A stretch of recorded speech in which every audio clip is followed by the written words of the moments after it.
Good morning student, welcome to online teaching. आज हम lesson number 4 के बारे में पढ़ेंगे। तो बच्चों स्टार्ट करते हैं। लेसन नंबर 4, कथनी और करनी।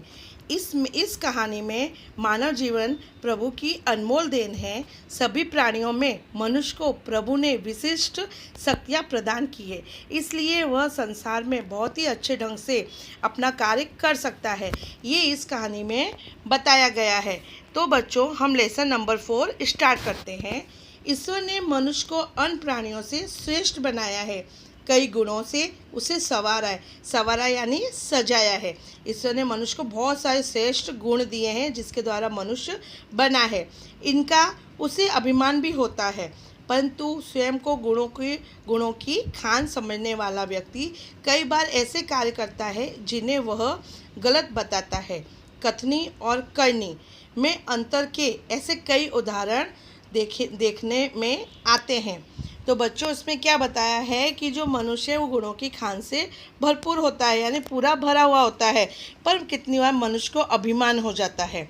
तो ये जो हमारा लेसन है इसमें कथनी और करनी यानी हम जो कहते हैं पर वो करते नहीं हैं, इसके कई उदाहरण देकर इस लेसन को समझाया गया है।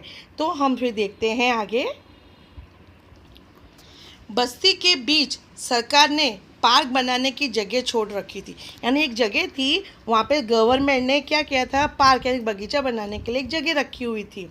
बरसात में मौसम में मोहल्ले के एक सज्जन को उसमें फूलों के पौधे लगाने की सूझी। बरसात में वहाँ पे एक सज्जन रहते थे, उनको क्या लगा कि ये इतना सारा बगीचा है तो उसमें हम क्यों ना फूल के पौधे लगाएं। बात अच्छी थी, वे कहीं से पौधे लाए, कतार में उन्हें रोपा का मतलब उन्होंने ज़मीन में लगाया, देखभाल की, पौधे बड़े हो गए। कुछ दिनों बाद फूल खिलने लगे। रोपा यानी ज़मीन में उगा दिया वो पौधे को, फिर उसको पानी दिया अच्छी तरह, तो धीमे धीमे वो पौधों का क्या हुआ, विकास हुआ, वो बड़े हो गए। पार्क अच्छे लगने लगा। मोहल्ले के लोग सुबह शाम पार्क में टहलने लगे, यानी सुबह शाम क्या करने लगे, वहाँ के जितने लोग थे सुबह शाम बगीचे में आके घूमने लगे। फूल सबको अच्छे लगते हैं। पार्क में लोगों के आने जाने से उन्हें यह लगा कि लोग इन फूलों को तोड़ कर ले जाएंगे, यानी जिन सज्जन पुरुष ने वो पौधे उगाए थे उन्हें क्या महसूस हुआ, कितने अच्छे फूल है, सुंदर है, कोई उसे तोड़ के ना ले जाए।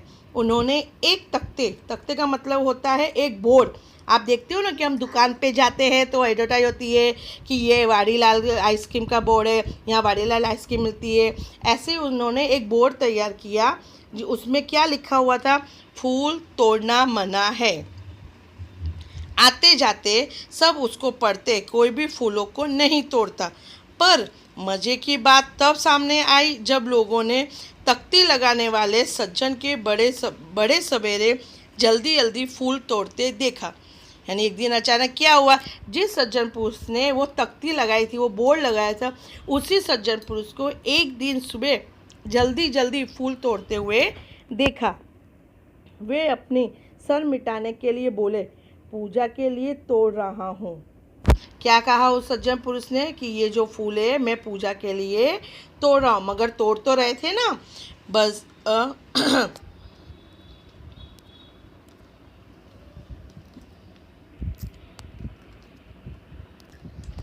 कुछ लोग ऐसे भी होते हैं जो आदर्श की बातें करते हैं, लेकिन जब उन्हें अपमान पड़े तो वे आदर्श भूल जाते हैं, यानी जब उसे अपनाना पड़े तो वो आदर्श भूल जाते हैं। आदर्श यानी देखा है हमने कितने घर में बुजुर्ग लोग होते हैं, हमें कहते हैं बेटा ऐसा नहीं करो, बेटा इस तरह काम किया जाता है, तुम बहुत जल्दबाजी करते हो।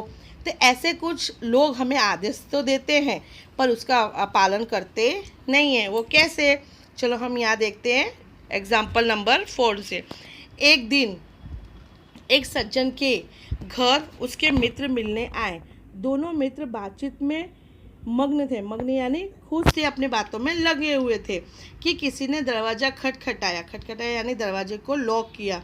उन्होंने खिड़की से झांक कर देखा, बाहर मकान मालिक खड़ा था, जो पिछले 4 माह यानी होता है महीना, 4 माह का किराया मांगने बार आ रहा था। उन्होंने अपने बच्चे को समझाकर बाहर भेजा। वहाँ क्या देखा कि एक जो मकान मालिक है अपने मकान का किराया लेने आया है, जो कि 4 महीने से बाकी था।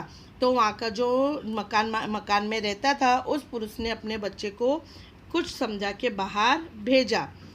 उस जब बच्चा बाहर गया तो मकान मालिक ने उससे कहा, तुम्हारे पिताजी से कहो कि मैं मकान का किराया लेने आया हूँ।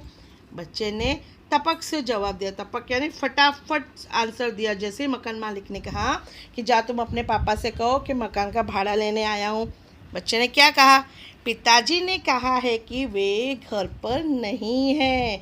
बच्चे की बात सुनकर मकान मालिक हंसने लगा। घर में बैठे मित्र के चेहरे पर भी मुस्कान आ गई, जिसे देखकर वे सज्जन पानी पानी हो गए। पानी पानी होना यानी शर्म से लज्जित हो जाना। बच्चे ने क्या जवाब दिया कि पिताजी ने कहा है कि वे घर पे नहीं है। यानी वो सज्जन पुरुष ने बच्चे को तो समझाया था, तो उसने वही सही बात जाके बोल दी मकान मालिक को। वहाँ जितने लोग बैठे थे सब हंसने लगे, और जो सज्जन पुरुष का वो बेटा था वो पानी पानी शर्म से हो गए। एक सज्जन ने अपने पोते को यह सिखाया था कि हमें कभी किसी काम को गलत ढंग से नहीं करना चाहिए, सदा अपनी बारी की प्रतीक्षा करनी चाहिए। प्रतीक्षा का मतलब होता है इंतज़ार, यानी हमें कोई भी काम गलत ढंग से नहीं करना चाहिए, हमें इंतज़ार करना चाहिए कि कब हमारी बारी आए। एक दिन की बात है, जब बिजली के बिल जमा कराने गए, साथ में उनका 8 वर्षीय पोता भी था। यानी बिजली का बिल जमा करने गए दादाजी, तो उनके साथ एक छोटा सा 8 साल का बेटा था। बेटा यानी पोता। बिल जमा करवाने वाले की लंबी कतार देखकर वे कोई उपाय सोचने लगे। यानी बिल हम देखते हैं, हम जब भरने जाते हैं कितनी बड़ी लाइन होती है, तो वहाँ पे वो जो दादाजी गए थे वो सोचने लगे, अरे यार बहुत लंबी लाइन है, अब क्या करूँ। उन्होंने खड़े हुए लोगों को ध्यान से देखा। आगे ही एक परिचित व्यक्ति खड़ा दिखाई दिया। वे तुरंत उसके पास गए और बोले, बेटा ये बिल तुम घर पर ही भूल आए, तो इसको भी जमा करा दो। वह व्यक्ति कुछ बोले उससे पहले ही बिल व राशि उसके हाथ में थमा दी और एक तरफ जाकर खड़े हो गए। पोता बार बार कहने लगा, दादाजी लाइन में लगिए ना। उसकी बात सुनकर लोग हंसने लगे। यानी दादाजी ने क्या किया, वो सिखाते थे बच्चे को कि गलत काम नहीं करना चाहिए, अपना चांस आए उसका वेट करना चाहिए। वो दादाजी ने क्या किया, एक सज्जन पुरुष को अपना बिल थमा दिया और प्यार से बोला, बेटा ये बिल में तुम भूल आए थे तो ये भर देना ना। और खुद लाइन पे खड़े नहीं हुए और साइड में आ गए। ये सब बातें उनका पोता देख रहा था, तो उन्होंने कहा, दादाजी आप यहाँ क्यों खड़े हो, चलो ना लाइन में लगे हो ना। कई लोग ऐसे होते हैं जो आदर्श की बातें तो करते हैं पर उन्हें अपनाते नहीं। यानी काफ़ी लोग हमने देखे हैं कि काफ़ी लोग बातें तो बहुत बड़ी बड़ी करते हैं, पर उन्हें जब अपनाने की बात आती है तो कभी भी अपनाते नहीं हैं। इस प्रकार का आचरण अच्छा नहीं होता।